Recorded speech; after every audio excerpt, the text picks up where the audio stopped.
Hi, friends. Once again, welcome to the series Remembering the Forgotten Wisdom. We are discussing the book Search for Truth by Mr. Sarvepalli Radhakrishnan. This is part 2. This part revolves around the idea of character reformation, character transformation. Is there a spark or force inside us that can elevate ourselves above and beyond current state, thereby constructing a fulfilled, happy, and progressive society? If there is, what is that force? How can we connect with that force? And what is the importance of individual character transformation, individual change, recognizing the power within us? What is the importance of that? These are the certain questions that is going to be answered in this particular chapter. While thinking about these points, the author wonders about the universe, about the perfect cosmic process, and he thinks that there must be a force underlining this perfect material order, the force that animates this. And the force must be intelligent, obviously, and must have a freedom and also must have a purpose. Of course, he's not making an argument against atheism. That is a topic for another video. Author assumes thus that his audience are religious people, or at least in search for something above and beyond material existence. So logically, the force must be intelligent, have a freedom, and also have a purpose, have a will. Just the way we are, human beings are also combination of two things, material and non-material. Material being our body, it is very complex and it is a very perfect process as well. And the underlying force again is non-material. The intelligence, freedom, we are intelligent, we have freedom, and we are also have a purpose. So there is this spark, the spirit, the soul that is inside us, which is similar to the force that animates this universe, similar to the supreme reality that animates this universe. That is the way to connect again with the eternal power, eternal reality as well. Intelligence is eternal, freedom is eternal, and purpose is also permanent. They don't change. We have these amazing values inside us, amazing spirit inside us. With those, when we recognize the power within us, we'll develop the capability to rise above and beyond our current state.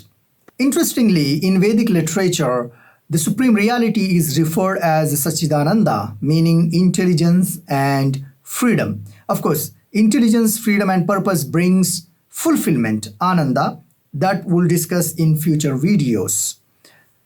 So it is important to connect with the spark, the spirit, the reality that is existed beyond the material world, and also that is existed obviously within ourselves.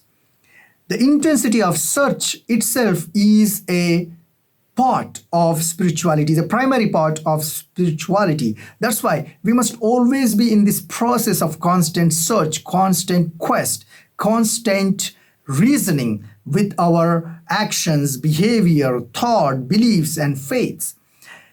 The minute we disconnect ourselves from this quest, we'll become nothing but machines.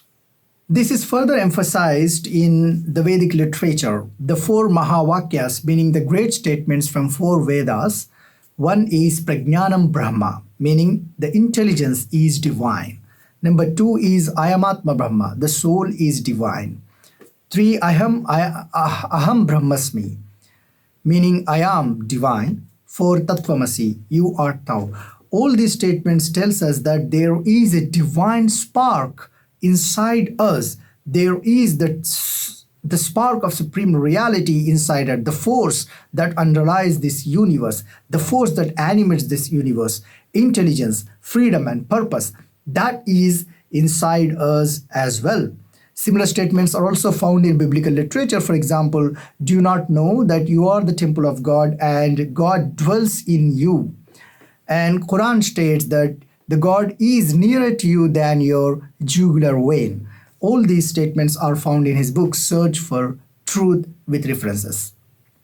Deho Devalayo Namaha is a very popular statement in our culture, which means our body is a temple and there is the life in us, which is the oldest, Sanatana, the oldest in the character, eternal in the character. This is a stream of life and we are connected to the life. And there is this spark inside us, the divine spark, which is also eternal. That is another way of connecting with eternity, connecting with supreme, connecting with something above and beyond material existence. And the author further makes an inspiring statement.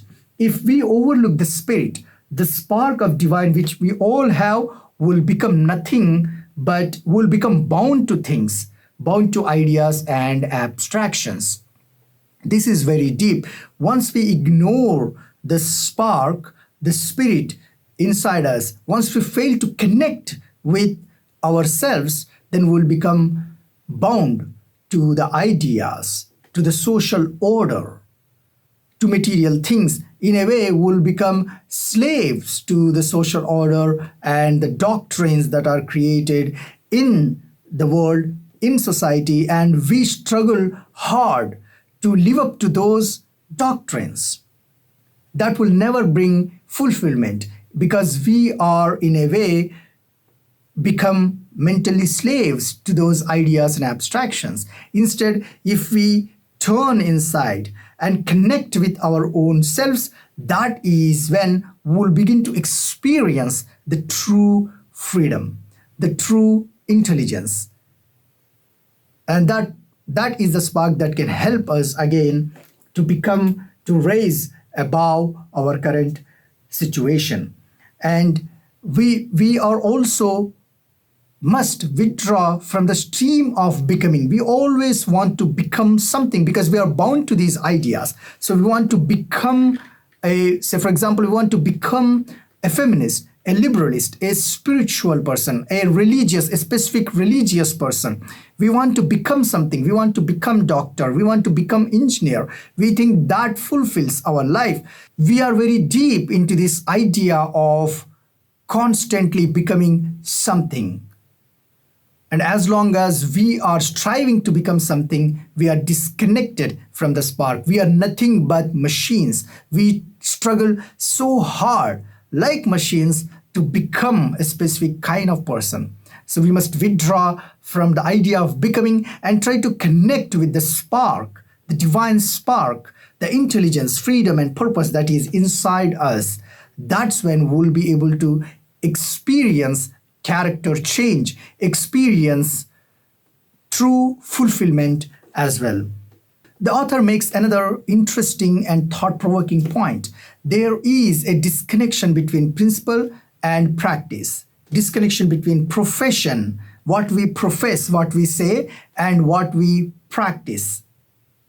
We like to talk about values. We like to talk about spirituality, religion, human rights. We like to talk about values like feminism, liberal values, but we fail to implement them.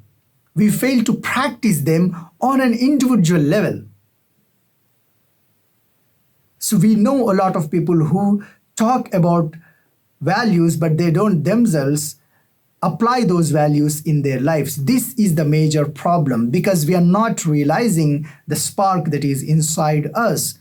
We preach, but we don't practice. That is also the reason why human history is filled with wars, racialism, colonialism, oppression, political oppression, social degradation, immorality, and economic oppression, etc., etc. We see this throughout the history. That is because we know about the values, we recognize the values, but we don't wholeheartedly follow them on an individual level. This is an individual character transformation, author emphasizes. I think that is the only way to bring perfect social order.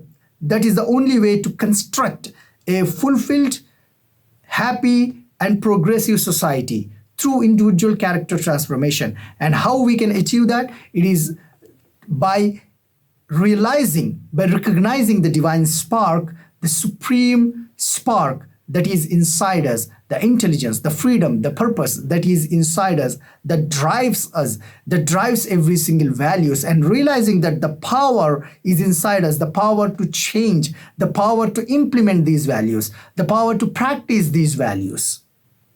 Once we focus on individual character, spiritual transformation, then we'll be able to reflect that character on society as well. We'll be able to build a progressive, happy society. Without individual change, we cannot build a perfect society. That is also a problem now. We are so much focused on social education. We are so much focused on social change, political change.